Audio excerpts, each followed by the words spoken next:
रिज़्क़ जे लाइ परेशान आहियूं, रोज़ी जे लाइ बरकत न आहे, महांगाई आहे, दुनियावी मामलात जे करे तंगी जो घणे भाङे माण्हू शिकार आहिनि। अल्लाह ताला रिज़्क़ जी बरकत ऐं रिज़्क़ जी कुशादगी जा असबाब ख़ुदि बयानु फरमाया आहिनि। छो जो रिज़्क़ ॾियण वारी ज़ात अल्लाह जी आहे। माण्हू रिज़्क़ कोन कमाईंदो आहे, इंसान रिज़्क़ कमाईंदो न आहे। हे जेका महिनत ऐं मज़दूरी आहे, माण्हू कोशिशि करे थो जो अल्लाह ताला हुन जे लाइ वसीलो ठाहियो आहे। ॾिसो न, हाणे हिकिड़ो माण्हू महिनत कंदो आहे सॼे ॾींहं जी, उनखे सॼे ॾींहं में 500 रुपया मिलंदा आहिनि मज़दूरी जा। हिकिड़ो माण्हू महिनत करे थो 2 कलाकनि जी, उनखे 500 जी जॻह ते 5000 मिलनि था। अल्लाह ताला जो निज़ाम आहे। रिज़्क़ अल्लाह जे हथ में आहे। बाने खे उन पंहिंजी महिनत, पंहिंजे हथ, पंहिंजे कुदरत, पंहिंजी ताक़त ते फ़ख़ुर न करणु घुरिजे। हमेशह अल्लाह ॾे मुतवजह रहणु घुरिजे। वल्लाहु ख़ैरुर राज़िक़ीन। क़ुरान में फरमाए अल्लाह सभ खां भलो रिज़्क़ ॾियण वारो आहे। रिज़्क़ जॾहिं अल्लाह थो ॾे त असबाब अल्लाह बयानु कया आहिनि। अल्लाह थो फरमाए उहे असबाब अपनायो, तव्हांजे रिज़्क़ में मां अल्लाह बरकत नाज़िल फरमाए छॾी।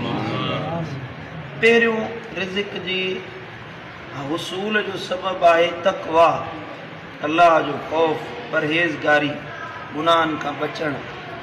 इहो तक़वा रखण वारे बाने खे अल्लाह बेहिसाब रिज़्क़ ॾींदो आहे। वमन यत्तक़िल्लाह यजअल लहू मख़रजा। क़ुरान थो फरमाए जेको माण्हू अल्लाह खां डिॼे, तक़वा इख्तियार करे, अल्लाह ताला हुन जी मुश्किलात मां निकिरण जा आसान रस्ता पैदा फरमाईंदो। वयरज़ुक़हु मिन हैसु ला यहतसिब। ऐं अल्लाह हुनखे उतां रिज़्क़ अता फरमाईंदो जिते हुनजो वहम गुमान बि कमु नथो करे। सुभान अल्लाह। जेको मुत्तक़ी आहे, वॾे में वॾो रिज़्क़ जे उसूल जो सबबु तक़वा आहे। जॾहिं तक़वा निकिरी वञे रिज़्क़ तंग थी वेंदो, रिज़्क़ सोढ़ो थी वेंदो। रिज़्क़ में इंसान जी इज़त बि रिज़्क़ में आहे, इंसान जो औलाद बि रिज़्क़ में शुमार आहे, खाधो पीतो बि रिज़्क़ में शुमार आहे। रिज़्क़ जी जेका सा डेफिनेशन आहे उहा वसी आहे। इहा सभई शयूं इंसान खे तॾहिं कुशादियूं थी मिलंदियूं बग़ैर परेशानी जे, बग़ैर मुश्किल जे, बग़ैर मुशक़त खणण जे, जॾहिं माण्हू दिलि में अल्लाह जी तक़वा पैदा कंदो। तक़वा अहिड़ी शइ आहे जो क़ुरान थो फरमाए यरज़ुक़हु मिन हैसु ला यहतसिब। अहिड़ी जॻह तां रिज़्क़ ॾींदुसि जिते हुनजो वहम गुमान बि कमु नथो करे। गुमान यानी के इंसान खे उमेद आहे त मुंहिंजो दुकान आहे, हिन दुकान मां कमाईंदुसि, हिन मां मुंहिंजो रिज़्क़ ईंदो। हिकिड़ो मज़दूर आहे, उहो चए थो त वेंदुसि मज़दूरी कंदुसि त उन मज़दूरी मां 2 रुपया मूंखे मिलंदा। उमेद आहे, इहो हुनजो गुमान आहे त हितां मूंखे रिज़्क़ मिलंदो। हिकिड़ो माण्हू हारी आहे, 6 महीना मां ॿिज छटींदुसि, महिनत कंदुसि, पाणी जा वारा वराईंदुसि ऐं हिन में फ़सुलु थींदो, इहो फ़सुलु मूंखे मिलंदो। उमेद आहे, गुमान आहे त हितां मूंखे रिज़्क़ मिलंदो।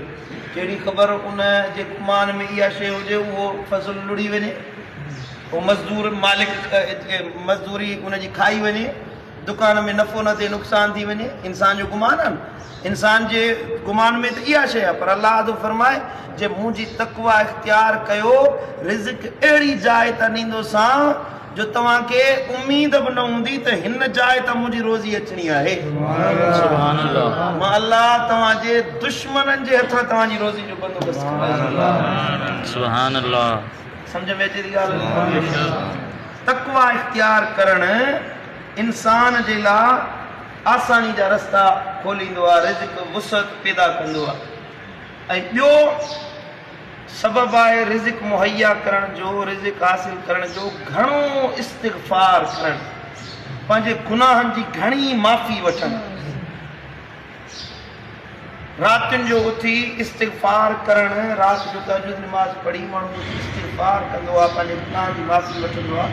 इस्तिग़फ़ार मां मुराद आहे, इस्तिग़फ़ार लफ़्ज़ जी माना इहा आहे त पंहिंजे गुनाहनि जी माफ़ी तलब करणु। इहो रुॻी लफ़्ज़ न आहिनि अस्तग़फिरुल्लाह ताला रब्बी मिन कुल्लि ज़ंबि व अतूबु इलैहि। असां इहो पढ़ंदा आहियूं, मतिलबु आहे इहो वज़ीफ़ो पढ़ूं त असांखे रिज़िक़ मिलंदो। न, माण्हू अल्लाह ताला जे साम्हूं पशेमान थिए, अल्लाह जे साम्हूं पंहिंजी आजिज़ी पेश करे, पंहिंजे हीणाई पेश करे, पंहिंजे गुनाहनि खे यादि करे। अल्लाह खे त ख़बर आहे न असांजा प्रकार कहिड़ा आहिनि। ॿियनि जे साम्हूं त भला आहियूं, हाणे मां तव्हांजे साम्हूं भलो आहियां, मुसले ते वेठो आहियां, पर मुंहिंजे प्रकारनि जी हिकिड़ो मूंखे ख़बर आहे, ॿियो मुंहिंजे अलाह खे ख़बर आहे। मां पंहिंजो मिसाल थो ॾियां त मुंहिंजे मामलात जी हिकिड़ो मूंखे ख़बर आहे, ॿियो मुंहिंजे अलाह खे ख़बर आहे। अलाह खां त का शइ लिकल न आहे न। उन रब जे साम्हूं वेही पंहिंजो गुनाह पेश कयो, मुंहिंजा मौला मूंखां हीअ ख़ता थी वई आहे, मूंखे बख़्श फरमा। मुंहिंजा अलाह मूंखां हे गुनाह थी वियो आहे, मूंखे माफ़ फरमा। अलाह जे साम्हूं घणो गुनाहनि जी माफ़ी वठणु, बार बार इस्तिग़फ़ार करणु, उन में शर्माइजे न। अलाह खां कहिड़ो शर्म आहे? जेको अलाह हर शइ ॾिसे पियो, उन अलाह जे साम्हूं बार बार इस्तिग़फ़ार करे, बार बार माफ़ी वठे, बार बार अलाह जे दर ते मोट करे, त इहो माफ़ी वठणु, गुनाहनि जी बख़्शिश तलब करणु उन रिज़िक खे वधाए छॾींदो। सुभान अल्लाह। फ़क़ुल्तु इस्तग़फ़िरू रब्बकुम इन्नहु कान गफ़्फ़ारा। सूरह नूह में अल्लाह ताला थो फरमाए त तव्हां अल्लाह ताला खां चओ त मां अल्लाह खां घणो इस्तिग़फ़ार थो कयां, माफ़ी वठां, छो त उहो अल्लाह बख़्शणहार आहे, गफ़ार आहे। युरसिलिस समा अलैकुम मिदरारा, जेको तव्हां ॾे आसमाननि मां बरकतूं नाज़िल फरमाईंदो। ऐं अॻियां अल्लाह थो फरमाए तव्हांजे माल में, तव्हांजे औलाद में, तव्हांजे घरनि में, ॿनी ॿारनि में अल्लाह बरकतूं विझी छॾींदो जे घणो इस्तिग़फ़ार करण वारा। सुभान अल्लाह, सुभान अल्लाह। सम्झ में आई ॻाल्हि? ॿियो सबबु आहे घणो पंहिंजे गुनाहनि जी माफ़ी वठणु। बार बार वेठा हुजो न, निमाज़ पढ़ी वेठा आहियूं, कुझु फुर्सत आहे, पंहिंजे मुंहुं दिलि में वेही अलाह खे अर्ज़ु कयो, मुंहिंजा मौला मुंहिंजा गुनाह माफ़ फरमा। फिलाणी ख़ता थी वई हुई, पुराणा गुनाह यादि करे पंहिंजी ज़िंदगी जा, उते ई अलाह खे चयो मौला फिलाणो गुनाह थी वियो, मूंखे बख़्श फरमा, तूं बख़्शणहार आई। वेही पंहिंजे गुनाहनि खे यादि करे उन्हनि खां ख़ताउनि जी माफ़ी वठणु। तव्हां इहो आज़माए वञी ॾिसो अलाह तव्हांखे कीअं थो बरकत अता फरमाए। ऐं टियों अमल आहे रिज़िक जी बरकत जो, अल्लाह जे मथां तवक्कुल ऐं भरवसो। अल्लाह ते कामिल यकीन हुजे, अल्लाह ते मुकम्मल यकीन हुजे त मुंहिंजो रज़ाक मुंहिंजो अल्लाह आहे। मूंखे रोज़ी महिनत सां कोन मिलंदी, दुकान में वेहण सां कोन मिलंदी, मूंखे ॿनी मां रोज़ी कोन मिलंदी, मूंखे माण्हू पुट कोन खाराईंदा, औलाद कोन खाराईंदो, दुनिया कोन खाराईंदी, मूंखे खाराइण वारो मुंहिंजो अल्लाह आहे। सुभान अल्लाह। इहो आहे भरवसो, अल्लाह ते तवक्कुल। जंहिंजे दिलि में तवक्कुल अची वञे, वमन यतवक्कल अलल्लाह फहुव हस्बुहु, क़ुरान थो फरमाए जेको रब ते भरवसो रखे अल्लाह हुन जे लाइ काफ़ी आहे। जॾहिं अल्लाह काफ़ी आहे त ॿिए कहिड़ी शइ जी ज़रूरत आहे असांखे? जॾहिं अल्लाह असांजे लाइ काफ़ी आहे, कहिड़ी शइ जी ज़रूरत आहे? रब ते कामिल यकीन हुजे। मुस्लमान जी निशानी इहा आहे जो हुनजो अल्लाह जे मथां भरवसो वॾो हूंदो आहे, कामिल भरवसो हूंदो आहे। उनजी दिलि में इहो ख़्यालु हुजे दुनिया हिक खां हिक पासे थी वञे, पर मुंहिंजो अल्लाह सां ताल्लुक़ कोन टुटंदो। मुंहिंजो अल्लाह ते भरवसो आहे, मुंहिंजे लाइ मुंहिंजो अल्लाह वेठो आहे। ॾुख ॾाझड़ा, गम, परेशानियूं, अलम, कर्ज़, मर्ज़, अल्लाह जो तवक्कुल इहे सभु हटाए छॾींदो आहे। टियों अमल आहे छा? तवक्कुल। छा ॻाल्हायो? तवक्कुल। यादि कंदा हलो, तव्हांखे यादगिरो थिए। तवक्कुल। ऐं चोथों अमल आहे, हाणे हिकिड़ो रिज़िक मिलियो, हे चोथों जेको सबबु आहे क़ुरान मजीद बयानु कयो आहे। इहो जेको रिज़िक आहे हिकिड़ो त ॿी रोज़ी इंसान जे लाइ पैदा कंदो, पर जेको थोरो घणो मिलियो न, उनखे तव्हांजे रिज़िक खे वधाईंदो। असां सम्झूं था थोरो आहे, हिकिड़े में माण्हू जी मानी आहे, तव्हां हे अमल कयो जेको तव्हांखे ॿुधायां थो, हिकिड़े माण्हू जी मानी तव्हांजे लाइ 5 जे लाइ पूरी पइजी वेंदी। उहो आहे अल्लाह जी शुक्र अदायगी करणु, अल्लाह जी नेमतुनि ते अल्लाह जो शुक्रियो अदा करणु। क़ुरान तो फरमाए ल इन शकरतुम ल अज़ीदन्नकुम, जे तव्हां मूं अल्लाह जा शुक्रगुज़ार बाना बणिजी वञो मां अल्लाह ज़रूर बिल ज़रूर तव्हांखे वधाईंदुसि। हाणे लअज़ीदन्नकुम अरबी ॿोली जो सीगो आहे, इहो आहे लाम ताकीद बानून ताकीद सकीला। जॾहिं इहो लफ़्ज़ अरबी ॿोली में ॻाल्हायो वञे त उन में ताकीद जी माना ईंदी आहे, माना जंहिंमें शक जी का गुंजाइश न हुजे, शुबे जी का गुंजाइश न हुजे, यकीनी जेका ॻाल्हि हुजे।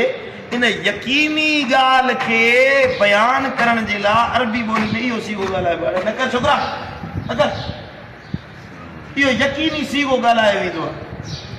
लअज़ीदन्नकुम अल्लाह जो फरमाए तव्हां शुक्रगुज़ार बाना बणिजो, मां अल्लाह तव्हांखे वधाए छॾींदुसि। मां अल्लाह तव्हांखे अहिड़ो वधाईंदुसि, अहिड़ो तव्हांखे वधाईंदुसि जो तव्हांखे वहम गुमान न हूंदो त मुंहिंजी रोज़ी किथां थी अचे। सुभान अल्लाह। ऐं चोथों पंजो अमल इहो आहे जो माण्हू अल्लाह जी इबादत जे लाइ, रब जी बंदगी जे लाइ पंहिंजो पाण खे फारिग करे छॾे। रब जी बंदगी जे लाइ, अल्लाह खे यादि करण जे लाइ, अल्लाह जी इबादत जे लाइ निमाज़, रोज़ो, क़ुर जी तिलावत ऐं साईं मुंहिंजा दीन जो कमु आहे, अल्लाह खे राज़ी करण वारो जेको कमु आहे, इन जे लाइ ॿियूं मसरूफ़ियतूं छॾे अल्लाह जी इबादत जे लाइ जेको वक़्तु कढे, अल्लाह जी बंदगी जे लाइ जेको वक़्तु कढे। हाणे माण्हू दुकान ते वेठो आहे, चइबो आहे हाणे अज़ान आई आहे, जमात भली हली वञे, टाइम वॾो आहे, ज़ोहर निमाज़ जो टाइम हाणे 1 बजे खां शुरू थिए थो 5 बजे ताईं, त 5 बजे ताईं पढ़ी वठंदासीं निमाज़। ईअं वक़्तु टारींदो रहे। बाबा इशा जी निमाज़ हाणे मौलवी भली पढ़ी वञनि जमात सां, सॼी राति आहे पिर पुटण ताईं इशा जो टाइम आहे, राति जे कंहिं पहर में मां इशा पढ़ी छॾींदुसि। ईअं दुनिया खे अहमियत ॾे ऐं अल्लाह जी इबादत खे छॾे ॾे। अल्लाह जो हबीब तो फरमाए त या इब्न आदम, अल्लाह तो फरमाए हदीस कुदसी लफ्ज़ मदीने वारे साईं जा, ज़बान मुस्तफ़ा जी लफ्ज़ अल्लाह तो फरमाए या इब्न आदम, ए आदम जा पुट, तफ़रिग लि इबादती, मूं अल्लाह जी इबादत जे लाइ फारिग थी वञ, मूं अल्लाह जी इबादत जे लाइ फारिग थी वञ। अमला कल्बक गिना, मां अल्लाह तुंहिंजी दिलि खे गिना सां भरे छॾींदुसि।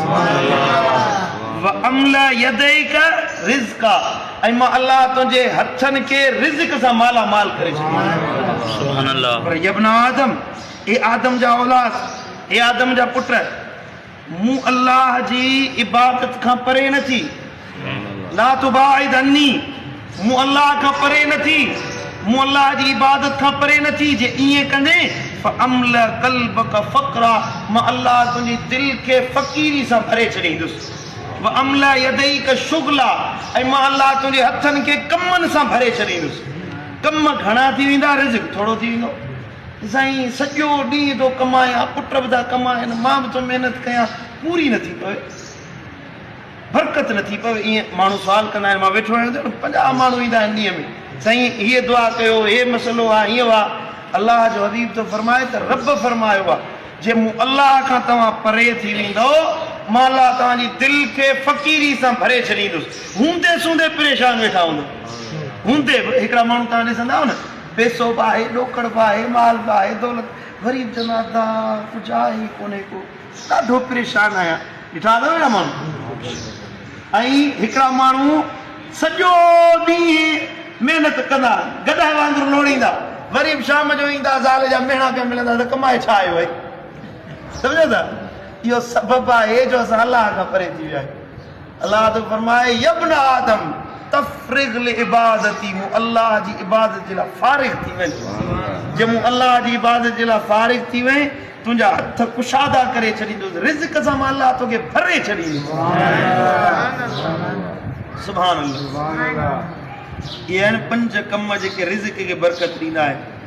ऐं ॿियो हिकिड़ो अमल आहे, क़ुर मजीद में बयानु थियो आहे, मदीने वारे साईं बयानु फरमायो आहे त रिज़्क़ खे जेकॾहिं तव्हां चाहियो था, मन अहब ऐं यबसुत लहू फी रिज़्क़िही, तव्हां मां जेको माण्हू चाहे थो त उनजे रिज़्क़ खे वधायो वञे, उनजे रिज़्क़ खे कुशादो कयो वञे, त मदीने वारे साईं फरमायो